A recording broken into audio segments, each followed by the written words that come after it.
And I'm trying to tell you as honestly as I know how what happened, and I think this is a message I want to get across. But as a young boy, and I mean a boy of 12 or 13, certainly, that I encountered outside the home again, the softcore pornography, what people call softcore. This is something I think I want to emphasize is the most damaging kinds of pornography. And again, I'm talking from personal experience, hard, real personal experience. The most damaging kinds of pornography are those that involve violence and sexual violence. Because the wedding of those two forces, as I know only too well, brings about behavior that is just too terrible to describe. With pornography, it's a big yes. People who spend too much time watching pornography, they have trouble performing with regular sex. Just like with alcohol, you might start out with some beer, maybe some wine, you progress to hard liquor, mixed drinks, and finally you're just drinking the vodka right out of the bottle. Same with pornography. You start out with tame stuff, and little by little, you go up to more and more extreme acts. In 2012, Natalie Purcell, who's a PhD in sociology from the University of California, did a content analysis where she looked at over 100 of the roughly 250 most popular and best-selling porn movies. She found aggressive, abusive, and coercive acts in almost every single movie. The analysis also showed how porn, ever since the 70s, has become increasingly more aggressive and humiliating. Well, I think it's like Treasure Island in Pinocchio. It's all pleasure with no responsibility. That's deadening. It's parasitical in a sense, and it's not good. It's not good. It's an easy out. That's the other thing, you know. Is what you should be doing is going out and finding someone to have a relationship with. I would watch porn for 15 to 30 minutes a day, every day, all through my teenage years. 29-year-old Gabe Deem admits he had a problem that started surprisingly early. I was first exposed to porn when I was 8 years old. The older he got, the more he watched. I went to a high school that gave all their students their own laptops. And we first figured out how to play video games, and the second thing we did was figure out how to watch porn on them. The addictive habit started affecting his adult relationships. It was horrible. They thought it was them. You know, a partner will think they're not attractive enough. Hi, my name is Destiny, and I've struggled with pornography. It was first introduced to me at a very young age, about 5 or 6, and I was in elementary school. I didn't really start binging it though until like middle school. That's when it really became a part of my daily routine. I've actually experienced some of the damaging effects that stem from engaging and watching these videos, and I'll discuss those in the video today. The point of this video is to spread awareness about the dangers of pornography on your spiritual, mental, and physical health, and to expose the lies of the world.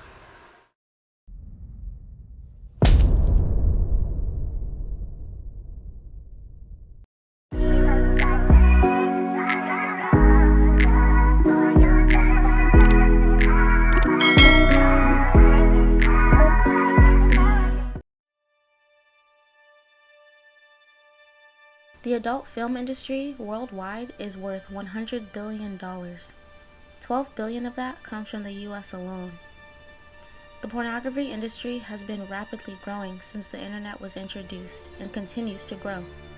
Nowadays, pornography is so normalized, people openly make jokes or memes about it, and you're considered abnormal if you don't watch it. It's all over social media. You don't even need to pay for it. Just go on Twitter. It's not hard to find.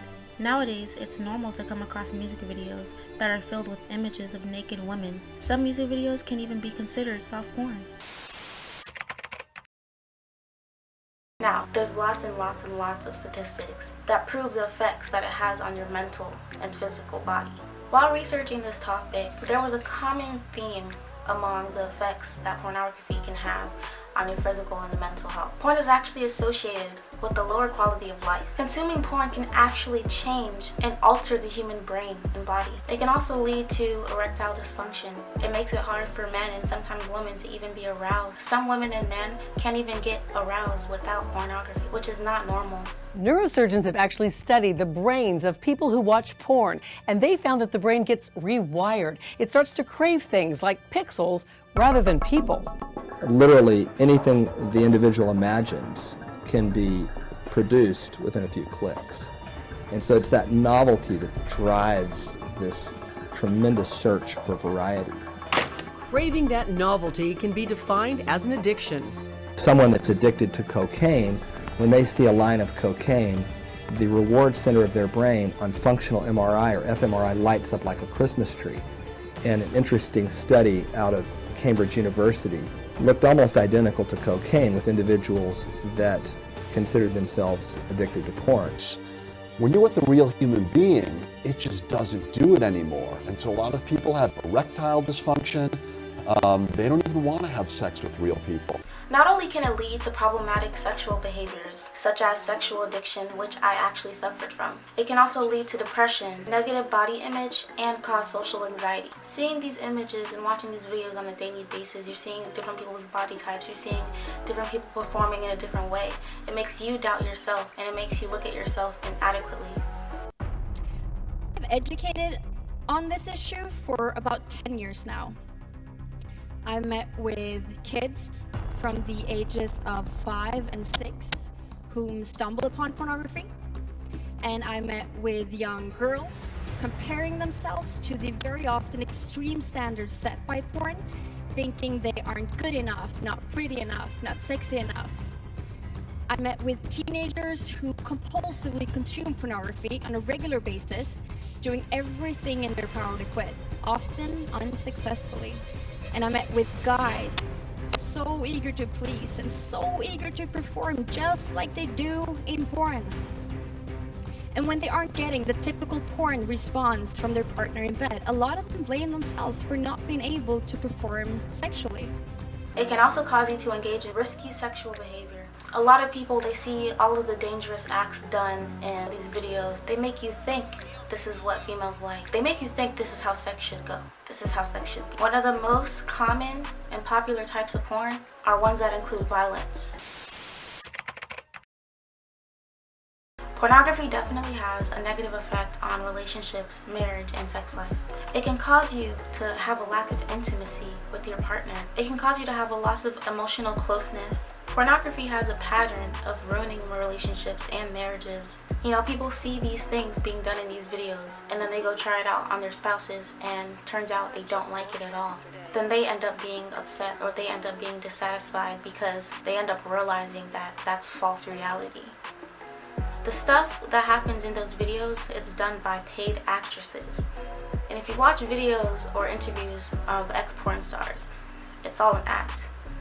9 times out of 10, they're not enjoying it. 9 times out of 10, what you see in those videos, they're being forced to do it. Those acts aren't actually pleasurable. A lot of those acts are not natural, and it's not what sex is intended to be.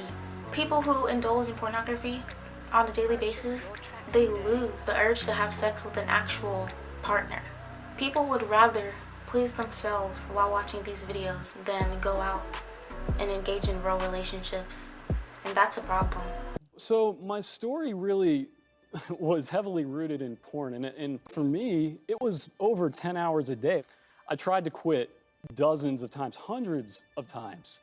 And really what happened is whenever I was old enough to enter into relationships and start trying to engage in sexual activity, I realized that I essentially conditioned my brain to prefer pixels over, people and partners. So when I went to go and start engaging in sexual relationships, I realized I wasn't able to maintain arousal because my brain was like, what is this, a person? You're essentially depersonalizing the person in front of you and imagining porn in your head to actually maintain arousal. So it really not only impacted my grades and my life and everything else, but it also impacted my relationship. When you engaged in watching pornography, You're feeding your eye gates. These are portals to the spiritual.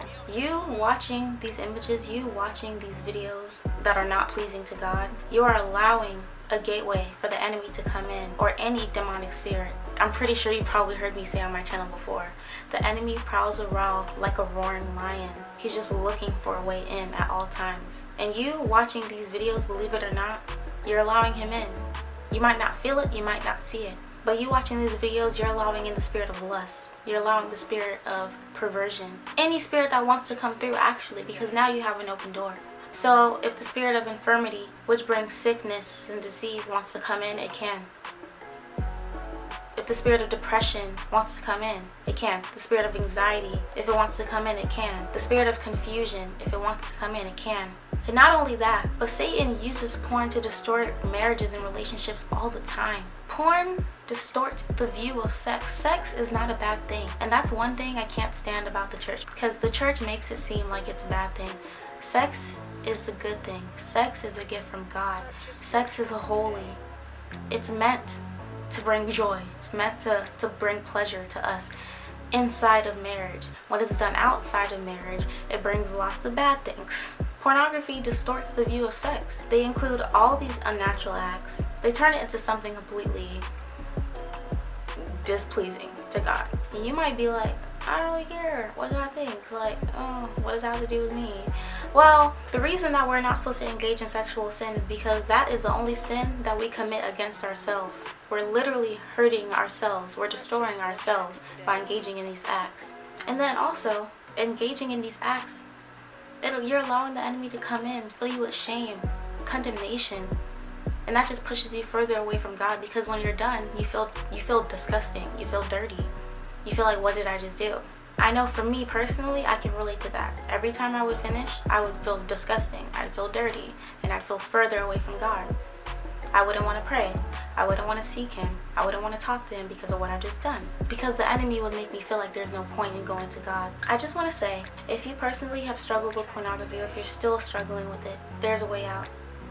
You don't need to struggle with it on a daily basis. And you're not the only one. You're not alone. The enemy likes to make us feel isolated, make us feel like we're the only one going through the struggle. But we're not. There's lots of people who are dealing with this right now, from all ages, young and old. Just go to Jesus. He can solve your problems. He can take that urge away from you. Give it to Jesus. You know, there's a lie that the enemy likes to place on our mind. He likes to convince us that, you know, when we make mistakes or when we fall, that we're not worthy to get into God's presence. We might as well not pray because he's angry with us. A lot of times we think, oh, we have to fix our lives or be perfect or try to fix our addictions and our problems, that our struggles ourselves, before we can go to God. I've heard so many people say, oh, you know, I'm not ready to focus on my relationship with God or seek God yet, you know, I'm a mess. That's the point. Nowhere in the Bible does it say we need to be perfect in order to come to God. It doesn't say in the Bible that we need to fix ourselves and then go to God. We need God to fix us. He is the one that can help us change. I didn't change myself. There's lots of things that I struggled with that Jesus actually delivered me from, that I tried to stop on my own strength, I tried to stop pornography and masturbation myself for years. Even before I was saved, I tried to stop because I just knew it wasn't good and I wasn't able to. Jesus is the answer. Seek him. Be honest with him. Tell him that you don't want to do it, that you're struggling with it. Even now, to this day, if I'm tempted or if I'm feeling some type of way, if I'm feeling aroused, I let him know, God, I'm struggling right now. Help me. You have to bring your issues, you have to bring your problems, your desires, you give them to Jesus. He knows your heart anyways, and he knows we're not perfect, and he knows that we're gonna fall. But the key is to just run back to him every time. And it took me a long time to realize that, because the enemy had me in a cycle where I would fall, then I would go a couple days depressed and feeling far from God, sometimes a couple weeks depressed. Then I would realize, oh, run to Jesus. He's the only one who can solve your issue. He loves you. He is the only one who can help you.